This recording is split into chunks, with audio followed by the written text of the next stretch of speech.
பரவாயில்ல, என் பொண்ணு அப்பா இல்லாம நான் வளர்க்க எனக்கு தெரியும். இப்போ நான் எங்க அப்பா செத்துட்டேன்னு சொல்லி கிளம்புவீங்கள, அம்மா செத்துட்டாங்க நான் இருக்கிறேன்னு சொல்லி அவன் சந்தோஷப்படுவான். நான் என்ன சொல்லனா, எனக்கு யாருமே இல்லாம ஆதரவு இல்லாம வளர்ந்தேன். ஆனா என் பொண்ணு ஆதரவோட வளருவா.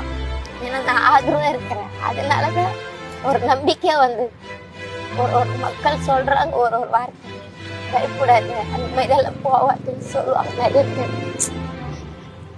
ஆனா ஒரு நேரத்துல பார்க்கும்போது என் மனசுல ஒரு ஃபீலிங் ஆகுது, நானே இப்படி எல்லாம் அலைஞ்சி இந்த மாதிரி எல்லாம் கஷ்டப்பட்டு புழுல சாக்கடையில கை வச்சு ஒரு பிளாஸ்டிக் போட்டு கைலங்கடல போட்டு அது காப்பாத்துறேன். இதே மாதிரிதான் என் நிலைமை அவளுக்கு வந்துடக்கூடாதுன்னு சொல்லி அவளுக்கு எவ்வளவு சொல்லி புரிய வைக்கிறேன். படிடி, நல்ல படி.